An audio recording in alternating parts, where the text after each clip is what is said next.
This is WFNP 88.7 Rosendale. Welcome to Curiosities of the Cosmos. I'm your host, Allyson Sheneman. Today I've brought on Joe Scully to talk about sociology and social sciences.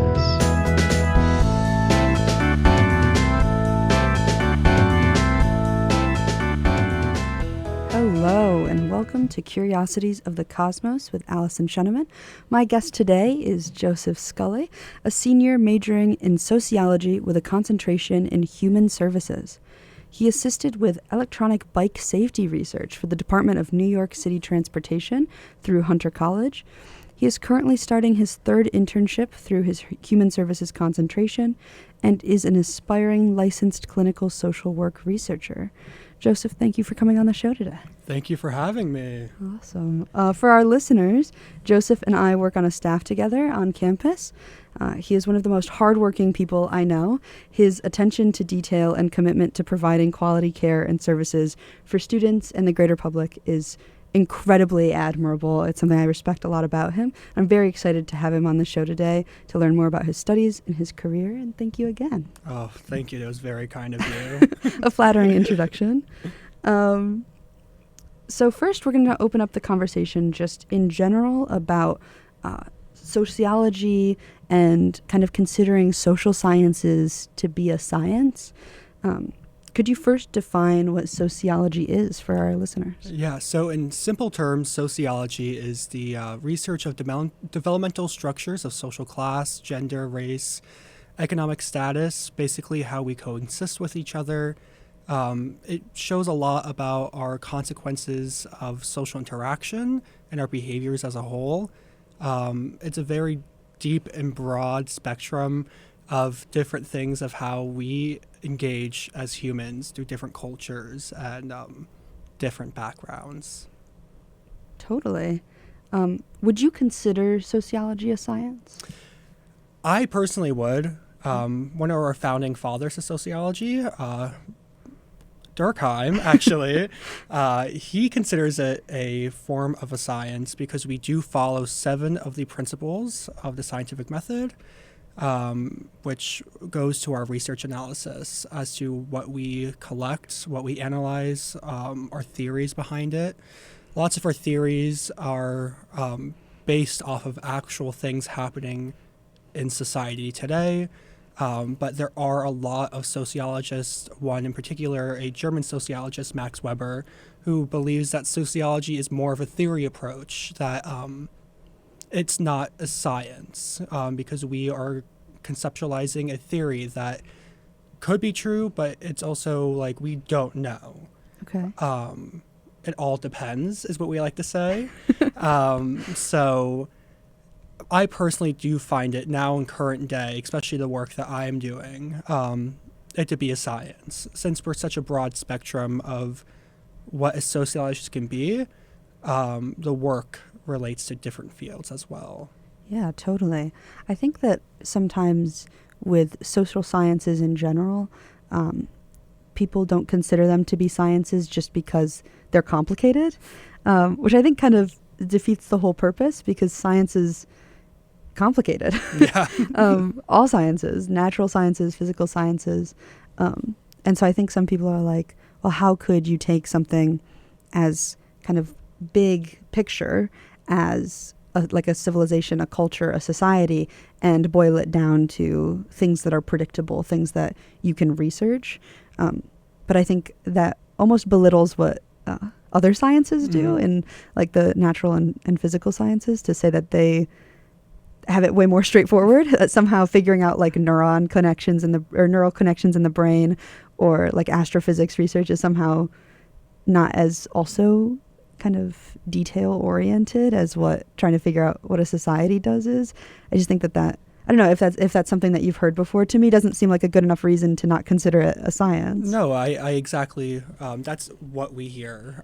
It's saying just because we're able to make a hypothesis and make research off of that, it's saying that like our science isn't as valid as other sciences, even though our science is based off of the human brain and human development, which has to do with gene studies and researches. And a huge part of it is how can our body like handle like years of ancestral change through genes and behaviors and mechanisms that like control the pattern that we go through today. So I think people are so quick to jump and say sociology isn't a science, or social sciences isn't actually science because it's more of an art. You're doing theory, it's reading. You're not in the lab. You're not doing everything. Even though there is a huge research component, no matter what field you're in, you're always researching. Right. Like current day, I'm not doing research as I used to do at my last institution, but the work I'm still doing is research preparing me for the field I'm about to go in. Yeah, totally. In doing that research, do you feel like you're more connected to the idea of it as a science then, since you've had the more like hands-on, I guess, fieldwork experience? Because I even relate to that a little in doing astronomy and biology, that I felt more like a scientist when I got out of classrooms and like stopping like just reading the books and starting to get into like coding, getting into doing things in the lab. Does it make you feel like more compelled, I guess, to argue that it is a science, having that experience? I definitely would. And it's the same exact thing. I'm going into these field placements and I'm interacting with people. I'm analyzing their behaviors, their movements, their like daily habits they do. I'm collecting that data that they're presenting me, and I'm using it as part of my research to better my skill as a human service worker or as a direct researcher in that field. It's teaching me that this is what I have to do, and I'm adding it to my toolbox now. Everything I do in that field placement is a research project for me because it's hands-on, it's fast-paced, everything changes. One day you can have a completely normal setting. The next day you're coming in, it's not the same. Your research is completely restarting. Yeah. So it's like teaching you like where you are and where you're going to be. Through that hypothesis that you created that first day, it's going to be your like whole entire conclusion is going to be different on your last day. Right. So it's very fascinating to see like the experience of like developmental behaviors through human interaction. And to see it like live right in front of you, right? Yeah. Do you think that the like distinction of considering it a science matters? Does it make it, I guess there's a part of me that wants to say that it makes it more accessible because, or at least more like valid, if that makes any sense, that more people might take it seriously or consider it to be important. Maybe it would get more funding, that kind of thing, if it is considered a science. But at the same time, maybe less accessible because science is scary to people. And I think that a lot of that obviously has to do with like the foundations in our education system and how we approach science as a society anyway. But just whether that makes it more accessible, less accessible, if it actually matters to make that distinction. Most educational institutions throughout the United States do not label social sciences as a science. It's always labeled as an art. However, there are a handful of places that do label it as a science. You do get your degree in science. But with that being said, since, as you said, it's like, will we be held at a higher value? Right. Currently, social science workers, human service workers, social workers are at an all-time low of like pay, and it's because we aren't looked as like valued throughout the system.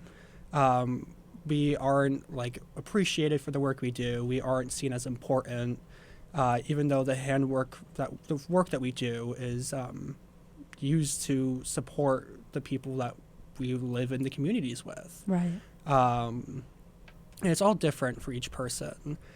But it does affect the social work community as a whole, because how are we supposed to succeed and help other people if we're not looked as important through the system that we are establishing? So it's a very complicated situation here in the United States. You go anywhere out in Europe, like Denmark or Switzerland, and you would see social workers, or as their terms, they're called social pedagogues. they're the most highly appreciated field. They have, benefits for working in that field.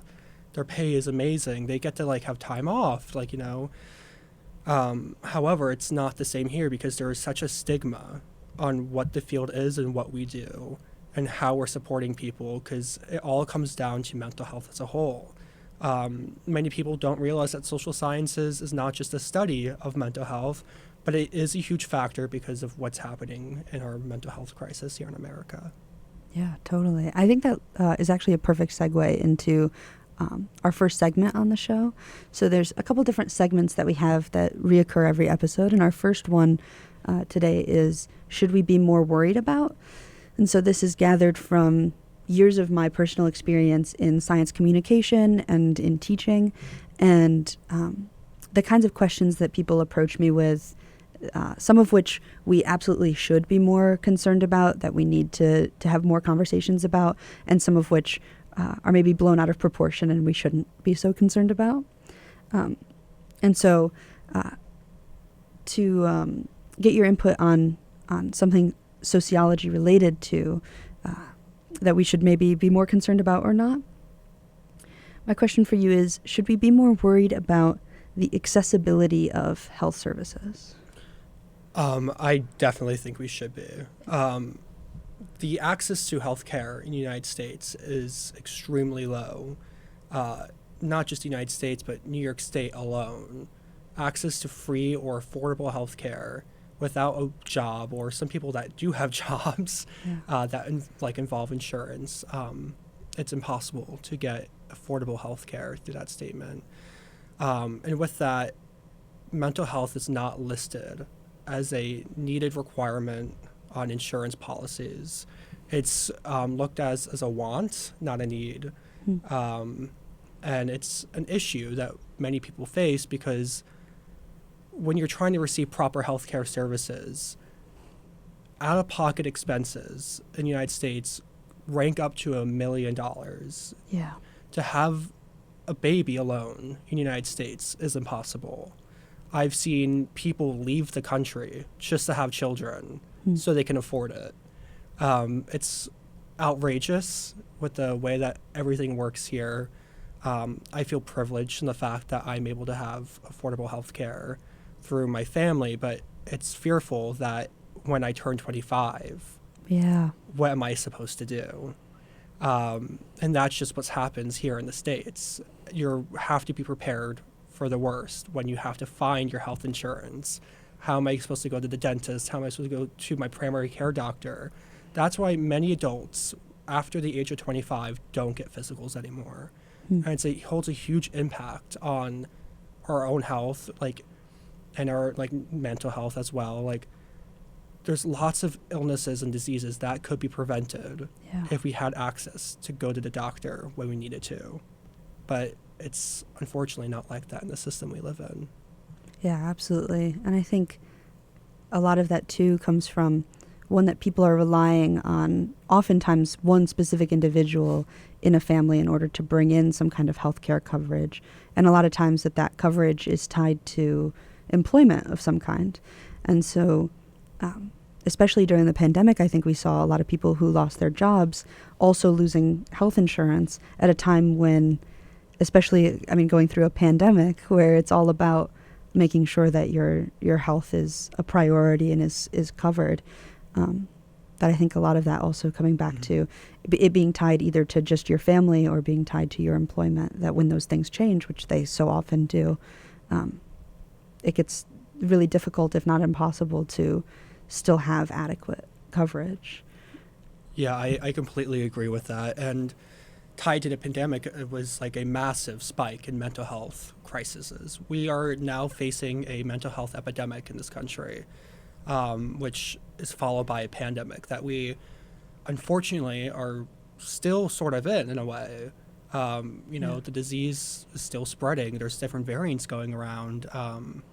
But with that, it holds the effect of our mental health, the fear of losing loved ones, or the fear of losing our jobs or not being able to get our job back. The amount of stress of economic stability that we hold is weighing down on us. it's things that I, as a student here, speaking to fellow classmates or peers or even sometimes professors of like how the pandemic affected us as a whole, our mental health, our ability to learn in a classroom setting again. It holds such a huge impact on all of us in different ways that now we're back in the system and just expected to find the route of that we originally felt before. Yeah. Unfortunately, that's not how it's going to go. So it's very interesting as a researcher to see how this all plans out, because you're so used to seeing something from pre-pandemic.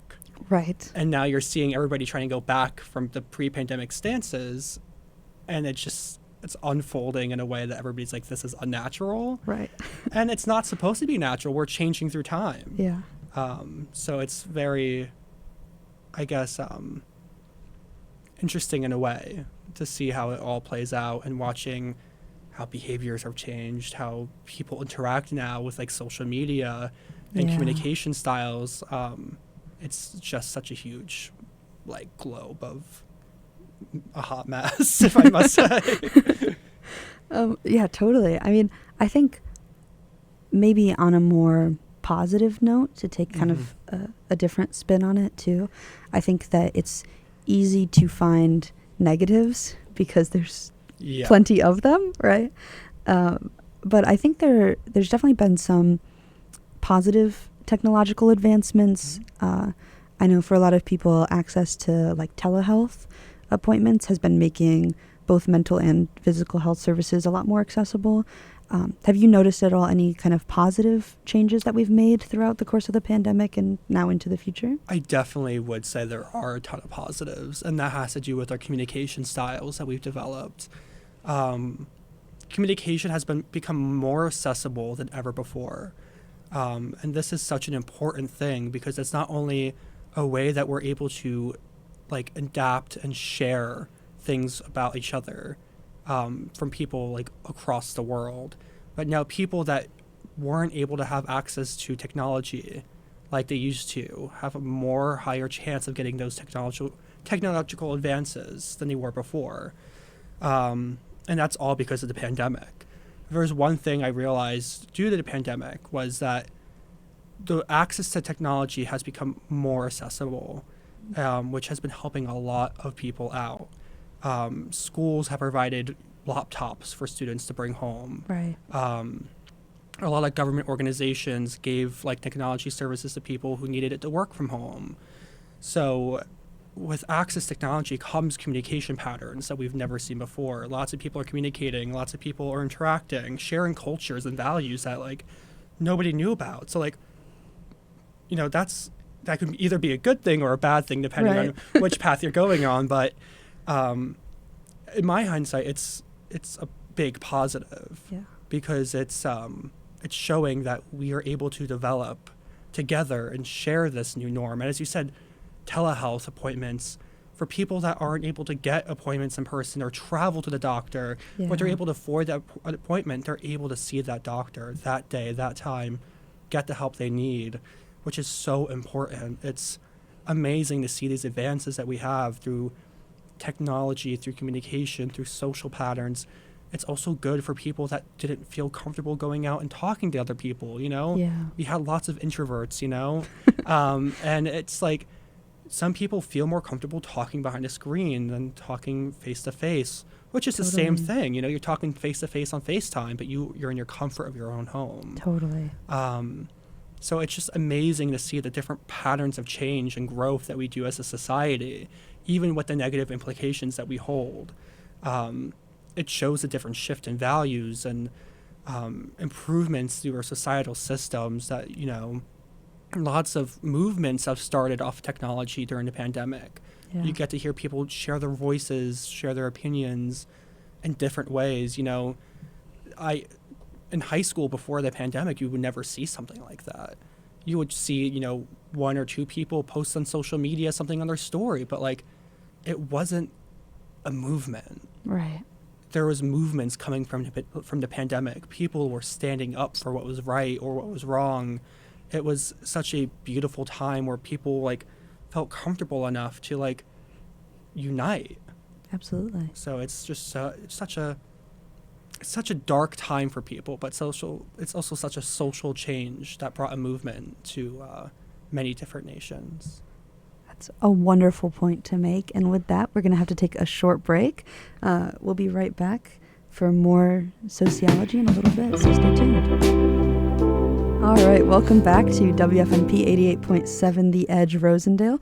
This is continuing with Curiosities of the Cosmos. I'm your host, Allyson Sheneman, and I am joined by Joseph, a senior and student of Sociology and Human Services at SUNY New Paltz. We just had a great conversation about sociology as a science and about health services and accessibility, and we're going to continue now with a little bit more into sociology. So, just kind of getting back into the swing of things, can you talk a little bit more about your research experience, whether it's the research experience with the electronic bikes or with your internships? Yeah, definitely. I would love to. The electronic bikes through the Department of New York City Transportation was my first ever research project. It was kind of like an interesting path for me. Okay. During this time, it was my first time doing sociology through the field. And I would also say, like, I wasn't sure if this was the path I wanted to go down. Right. And it seemed like such an easy job to do. I was just standing on the sidewalk on New York City, on a sidewalk in New York City, and I was calculating data based off of riders riding different modes of transportation. Were they riding in a bike lane? Were they wearing helmets? What type of bike were they riding? Was it electric? Was it not? Was there more than one person on the bike? Which you will be amazed. There was most of the time more than one person on that bike. So it was like, it seemed like such an easy job. Right. I was standing on the corner of East 78th and First, like minding my business. Not really. I was watching people ride bikes. Minding everybody else's business. But you learn a lot just by standing on the sidewalk. If it's from the people riding their bikes or from the people walking by you, you're able to pick up on so much information around you. And that's what made me realize, like, maybe I am a person who likes to eavesdrop, but I also enjoy doing research. Right. Because it shows what the culture and what the community is doing at that moment. Totally. And was this like a simple job? Definitely. But it prepared me for where I am now with my internships. My first internship, I worked with youth here in New Paltz. And it was such a alternating experience for me in ways. It taught me how to communicate with people that were younger than me, because even though we are young ourselves, it definitely doesn't feel like that anymore after that internship. Because you're like, oh, I can definitely interact with younger people still. It's not as easy as you think it is. Middle schoolers are mean, and I will say that. Yeah, they are. But it's like, once you are in that situation, interacting with them, picking up on their social patterns and cues, you're not going to recreate those patterns to them, but you know what to expect next. It's like, I know what you're doing. Yeah. Let's rewind that. But it prepared me with my communication skills, with my adaptability, my stance of comfort and like confidence in the field that I do. Yeah. It showed me like how to organize and prepare myself, and collecting that data and research through the eyes of the youth set me forth for, like, I guess, different age groups as well, because the youth are not going to be the same as the elderly or the older populations I work with. And then last semester, I worked with disabled adults ranging from mental to physical disabilities in Kingston, New York. It was at a day hab program. It was such a wonderful experience to have. I feel extremely privileged and honored to have the opportunity to work in a setting like that, because it taught me so much about different populations you have to interact with. Not only in the stance of like what a day-to-day would look like, but also how every single day is just different. Right. And like what I can do as a worker to support them. And I found that like meeting people's needs is impossible, but that's not the point of the job. The point of the job is to support them with their needs, meet them where they are, and like give them the materials they need to grow themselves so they can meet their needs as well. Which is just like amazing in a way, because you're adding water to a flower that's about to blossom. You're not putting the flower in the pot for them. And it's such a different range of research than anybody would ever imagine. Yeah. And this semester, I am currently about to start my job at a nursing care center facility that focuses on end-of-life care for patients. I'll be working in the social services department, which I'm really looking forward to. I've not yet started, but it seems like the research I am about to conduct is going to be one that teaches me a lot about the life cycle. Yeah. And how cultures adapt through age and through progression or digression. And I'm really like, not to say like I'm really like nervous, but it's such a interesting field to put yourself into. Yeah. It's going to be a lot, but also a lot of fun at the same time, I can tell. Yeah, totally. I feel like sometimes the most rewarding experiences that we can have are the ones that are a lot. Yeah. And that might be intimidating up front, but they're typically the ones that like pay off the most, I think. So you just said a lot, and I have so many questions to follow up with. First of all, about your research in the city, and just kind of like watching people to see their behaviors and then being able to like compile like a data set out of that. I love the idea of like eavesdropping as like a superpower for you. I think that's so awesome and such a unique way to like apply that kind of like skill set. When you were like watching people for those behaviors, did you ever feel like what I imagine I would feel like a spy? like you feel like you're like, I don't know, that you're like noticing things that nobody else is noticing? I definitely feel like that. And a part of it is because nobody else is doing what I'm doing. Right. I'm focusing on one thing and one thing only, that bike lane.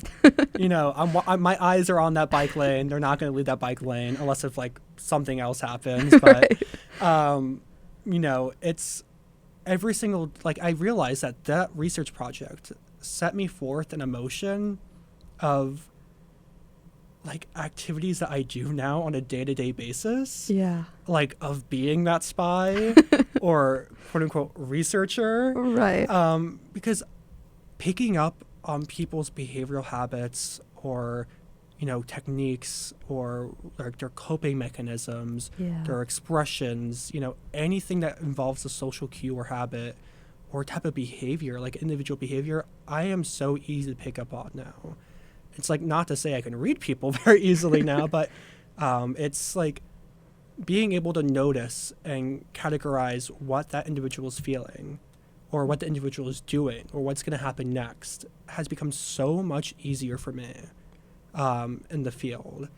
And it's insane to say that's happened just by watching people ride bikes. Yeah. Because when you do something like that, if you sit on a bench at a busy park and you just watch the movements happen around you, you focus on 1 to 2 participants, and you realize that that person's going down the slide 5 times and that person's chasing the other person.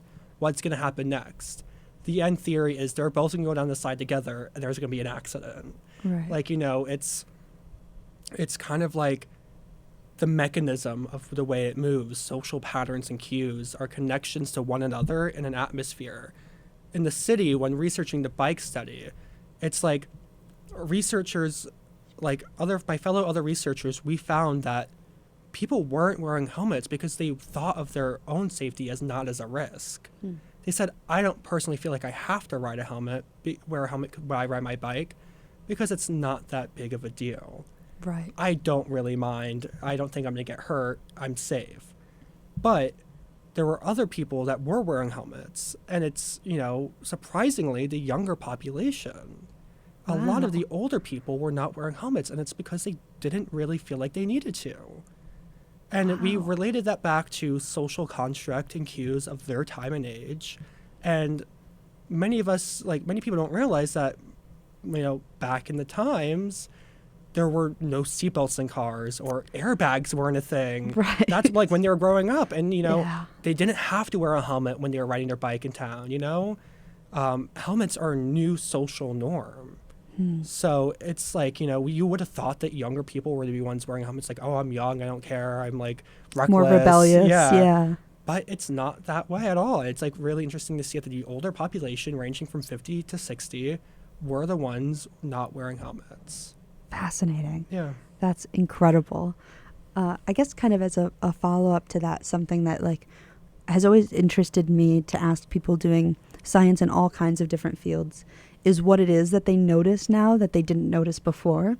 And I think especially at our level in undergrad, that we're just kind of starting to really lean into those things and those feelings. And I noticed that through my background in astronomy, I think about like obviously the stars in a different way when it's nighttime and I'm looking at the stars, but I also think more about like the directions of where I am. And so at any point, if somebody needs me to tell them where north is, I know where north is. It's just something that like I keep in my head for some reason.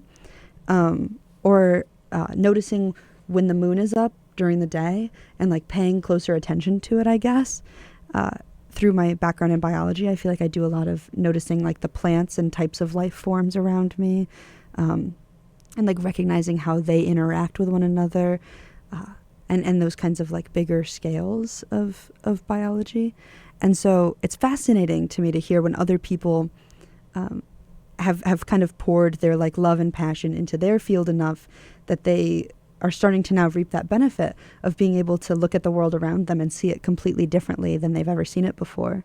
Have you noticed that outside of like looking at people on their bikes and stuff like that through your research, but also I guess more in the sense of like sitting on a park bench and watching kids play and like how they interact with each other, or watching people as they're walking down the street?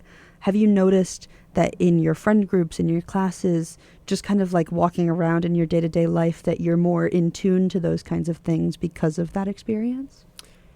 I would definitely say so. And it's such a different experience coming to an institution here at New Paltz of a vast majority of cultures come together. Yeah. And like New Paltz is like a melting pot of culture and experience of like different backgrounds of socioeconomics, of religion, of gender, of class, of structure, and now we're all here together. I walk down the academic strip looking at everybody. I am very I am that creep. Like I will walk and I will look, and I still do in class. If I know the person or if I don't know the person, I look around, I analyze my space, I look where I am, I like take notes of like different characteristics I see in the classroom, not only of the individuals but of the setup itself. Like, where are the people sitting? Why are they sitting there? Now they're not sitting there since the first day. Now they're sitting in the back. Why do you think that is? Type of thing. I take note of like little things, and I, for some reason, remember it all. And I use that. And then if there's sometimes like I have certain friends that I talk to and I look at and I pick up on their behavioral patterns or their like social structures or social cues even. Like, what are they going to do if I say something like this? Or what's going to happen if this happens? Right. Like, And I feel like that's pretty normal for human interaction. Picking up on the cues of friends and loved ones is like, such a normal thing. But when you're doing it in a research pattern, it's very unique in a way of getting to analyze like everything around you. Like I do walk down that strip still, and I'm picking up on the patterns of what people are doing. Are those people sitting outside Element talking every single day? Or those rocks outside the humanities, like, they're meant there for decorations, but they're there for benches now. People see people do different things, and we just all adapt to it. Yeah. Like we, look at things differently, and people don't think of that in different ways. Like people just be like, oh, everybody does this already, so I'm going to do it. But who started that? Right. Who started that pattern where one person saw that and now we're all going to do it type of thing. Right. Skateboarding on that strip in that corner. Yeah. It doesn't happen near Old Main. It happens all the way near the wings. Yeah. Who started skateboarding near the wings? Or now that's the huge spot to hang out. Interesting. It's like the pattern that you have to think about through the process. And it's such like a interesting concept to think about in a way, because it's like social dynamics. Like, right. Who is the one who started that? Like that could have been years ago, like before we were even born that happened. And now we're just still doing it because somebody brings somebody else there. Right. And everybody's like just going to that same old spot. Yeah. That's fascinating. And it's like everything around you then becomes an experiment, right? Yeah. That's awesome. We're going to kind of segue then into another segment. I think you're going to like this one. We call it Curiosity Corner. Ooh. So it's just a segment where I get to tell you some fun facts, and you rate how mind-blowing they are to you. 100. Yeah, on a scale of 0 to 10. Okay. So 0 means that it wasn't fun, you didn't enjoy it, you already knew it, not interested. And 10 means you're going to think about it every day for the rest of your life, whether that's a good thing or a bad thing. Okay? I feel that way about the fact that you just said that when you walk into a classroom, you look at where everybody is sitting and why, and you start to question that. I feel like I'm never going to walk into a classroom the same now. I'm always going to be like, why this person sitting with this person? So we're going to tell you some fun facts. Are you ready? Mm-hmm. These are hand-selected just for you. Oh, I'm very excited for this. Okay. So my first one, visible matter.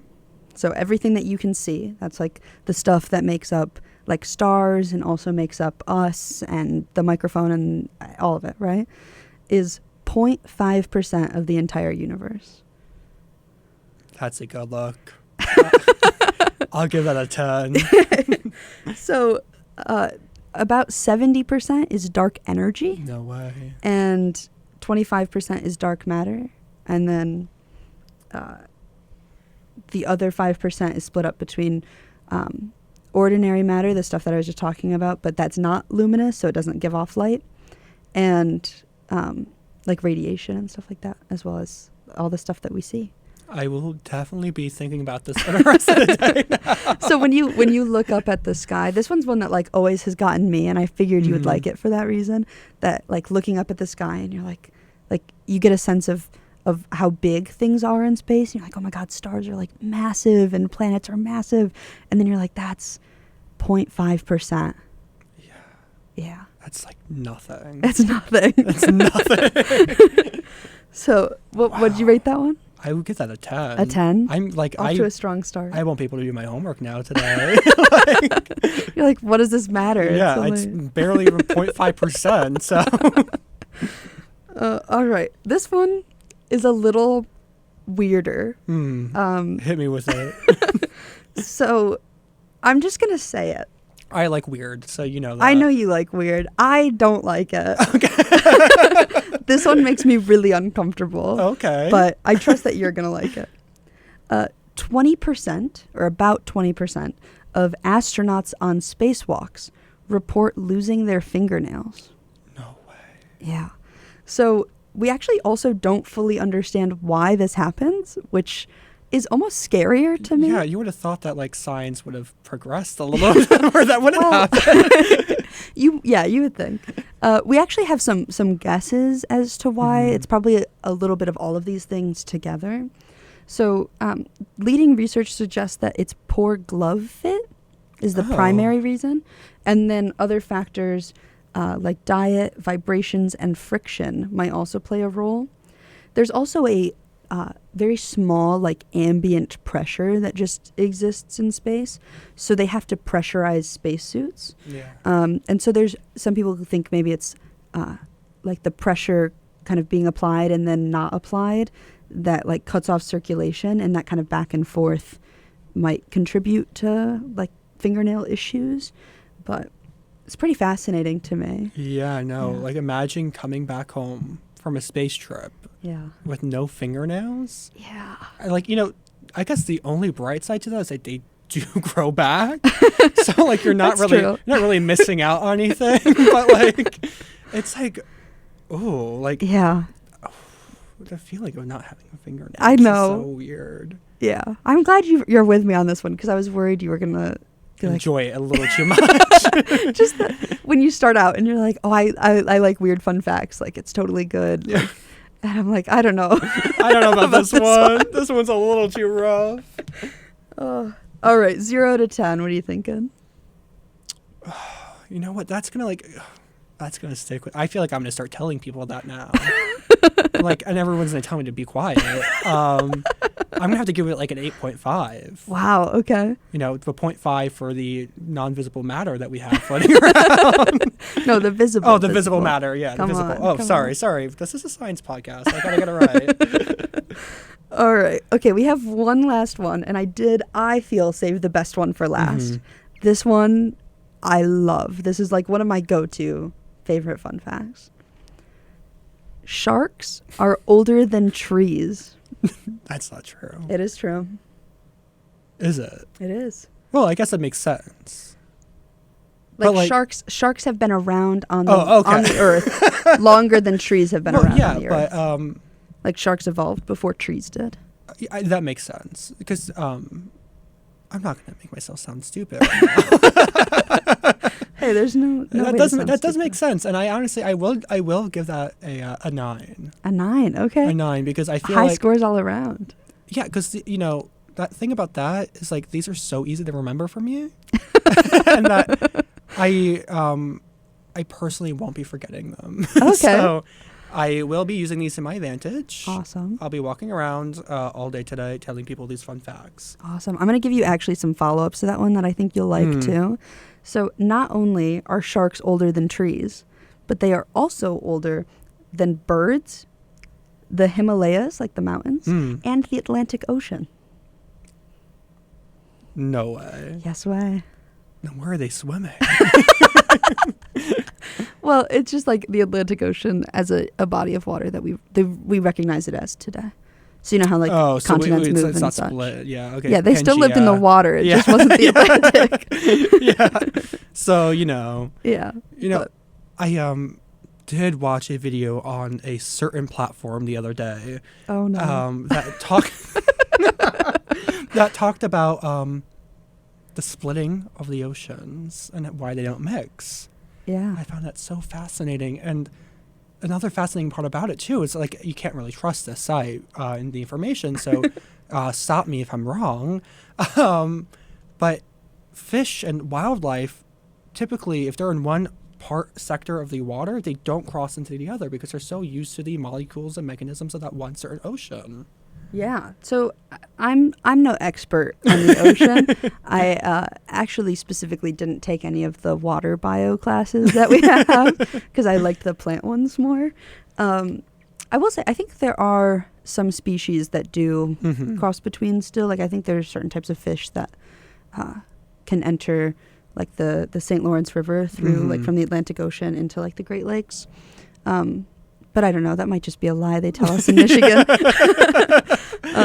Kind of like how they tell us how the GFT is the biggest tower between Albany. Yeah, for our listeners, if anybody isn't familiar, there's this running joke that all of our tours here say that one of our buildings on campus is the tallest building. Some say it's the tallest in the world. That it's the tallest building between Albany and New York City, which it definitely is It not. isn't. Yeah, and then in the sake of being on a science factual podcast, We're gonna break that truth right now for all of you. it's definitely not. There are taller Sorry, we buildings. just hurt your feelings, everyone that didn't know this, but we must do it. Yeah, but yeah, I think there's definitely some truth to that. I know. I would assume that there are certain fish and other animals that live in the ocean that get so well adapted to one specific like water type, I guess, that it doesn't make any sense for them to move into the others, really.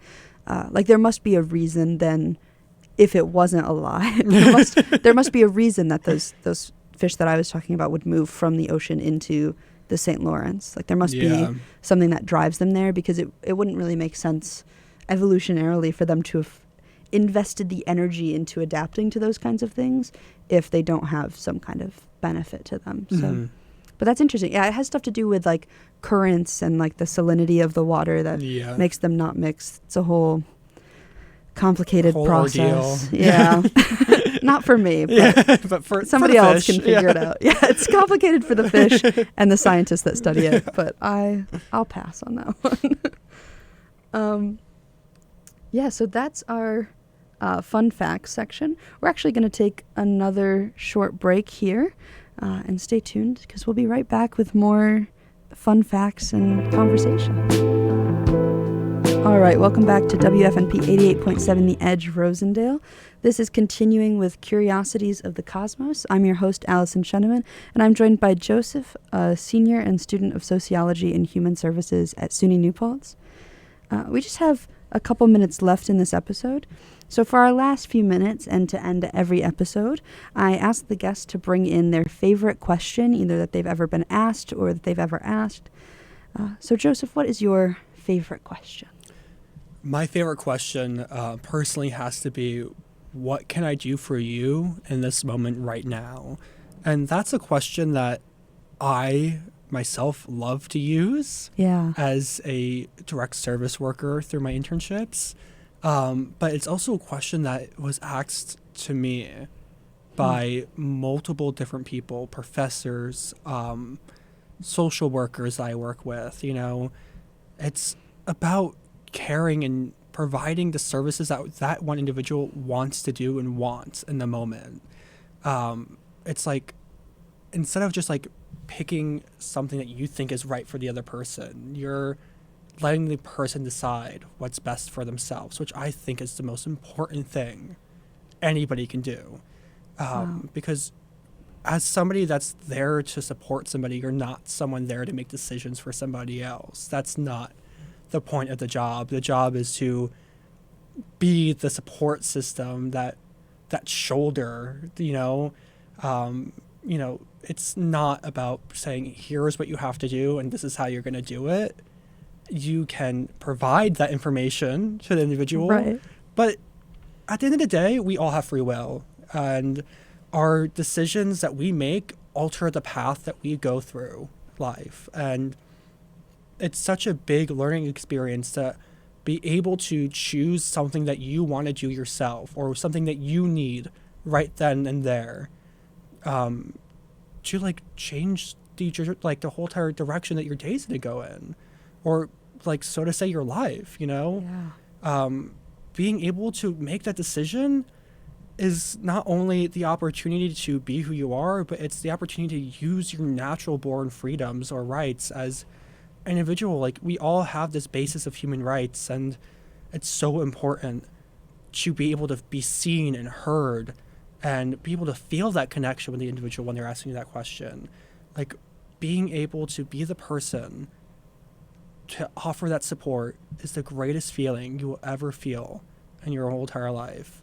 And I know that you can kind of relate to that through the work that we do here. It's even the littlest things. When you go to bed, you're like, I helped somebody today. Wow. I made that difference. I was the person that, was there for them in a way that nobody else was, just by asking that one simple question, how can I be there for you right now? What do you need from me? Not what can you do for me? It's such a unique experience getting to see that emotion on a person's face, because a lot of people never get asked that question. Yeah. People don't care anymore sometimes. It's really sad. And because a lot of people don't feel seen, and it's important to let them feel seen or be seen. It's, as a worker, no matter what field in sociology you are, or just being a human yourself, giving somebody the opportunity to have their voice amplified and heard is the most powerful experience a human can have in their life. And I think it's important to have, the opportunity to do that in your lifetime. And I can't do that to everybody, but I can inform everybody about this and let them start doing it to their loved ones or their friends or people they see, in the classroom or at work. What can I do for you? Can I support you right now? How can I be there for you? And it's just the small little thing that you do every single day that lets that person feel seen. It changes their day tremendously. That is such a beautiful sentiment, I feel. It's something that I often talk about to close out my planetarium shows, where people have just had a moment to really bask in being so small and yet so significant but also insignificant. Mm-hmm. And I try to really capitalize on that to direct them towards kindness, because I think it's hard for us in our busy, complicated, modern day-to-day lives to take that second to breathe and find the space within ourselves to ask somebody what we can do for them and to help them.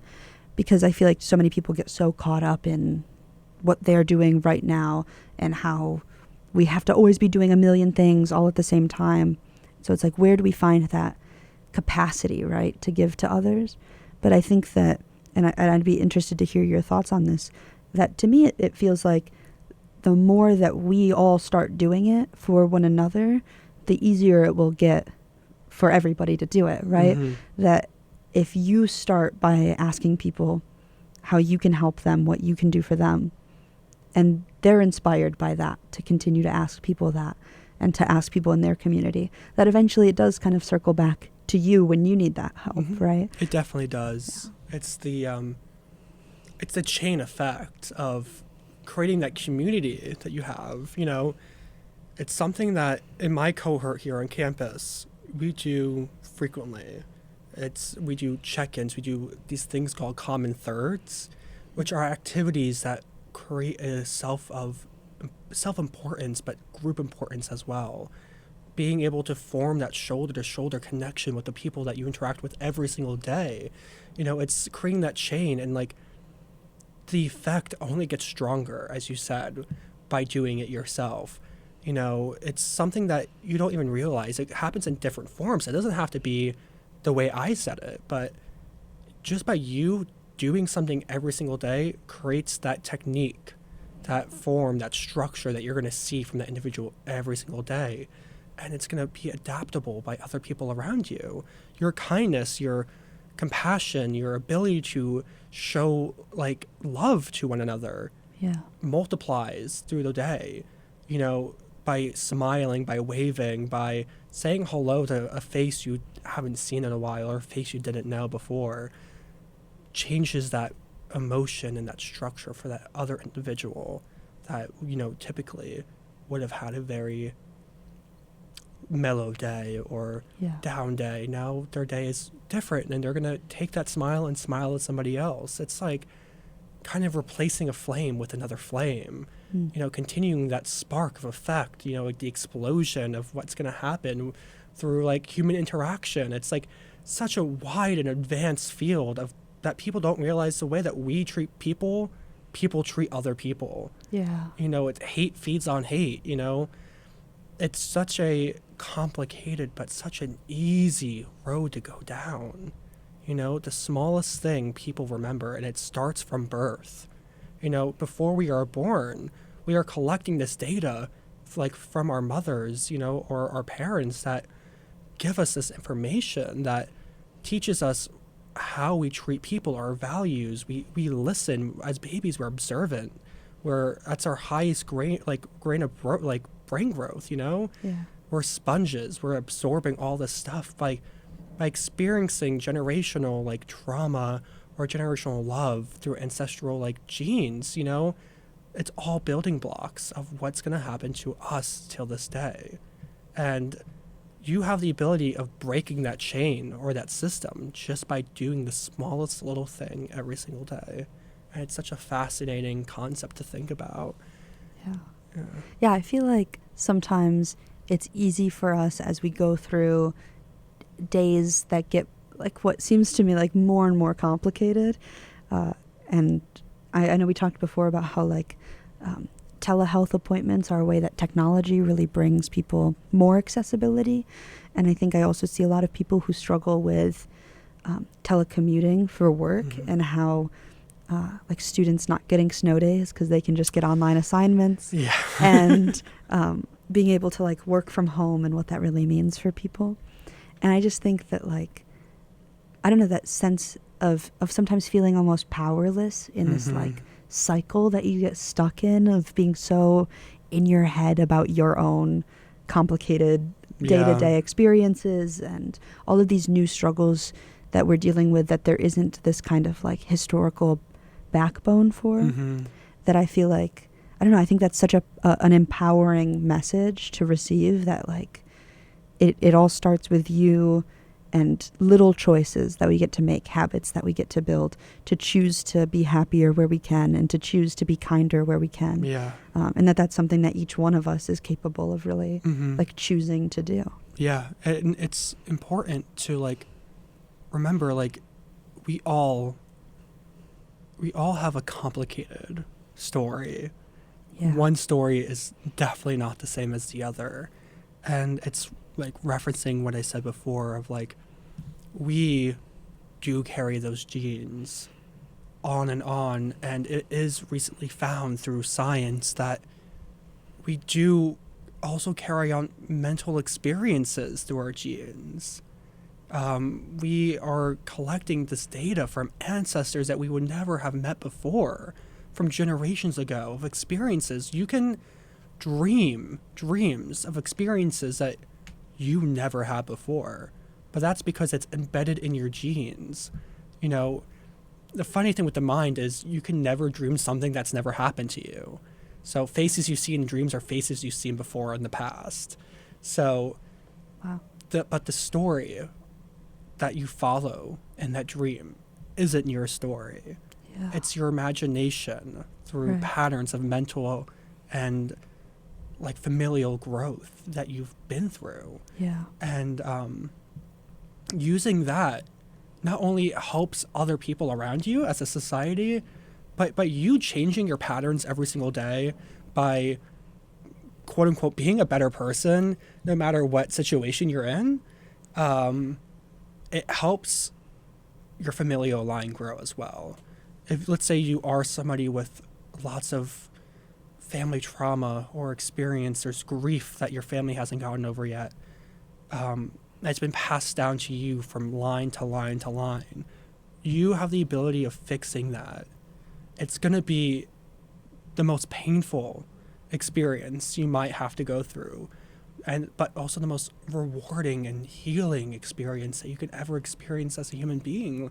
You're breaking that chain so your next future generations, your offspring, don't like have to go through that line. And that all starts with the small little things of changing your patterns and your daily habits to treat other people in society better. And by treating other people in society better makes you treat yourself better as well. And I find that to be like important for us to remember at the end of the day, because no matter what, and it's also, you know, it's one thing I like about the job we have, no matter what kind of day I'm having, I will always smile and wave to people I know because I am told I have to. But it's also because it makes me feel better that I made somebody else feel better. So it's, you know, just go out there and try to do something different, you know? It's all you can do. Change a pattern, you know? And it changes your life in different ways. It's going to take some time to realize, but you'll soon see the difference, not only in yourself, but in the people around you. It's worth the investment. Exactly. Yeah. Make that investment. Awesome. Well, sadly, that is all the time that we had for today. So thank you again, Joseph, for coming on the show. Thank you. This has been funny, informative, empowering, and it's, again, been a pleasure to have you on. And thank you guys all for listening. This has been your host, Allyson Sheneman, and my guest, Joseph Scully. On Curiosities of the Cosmos.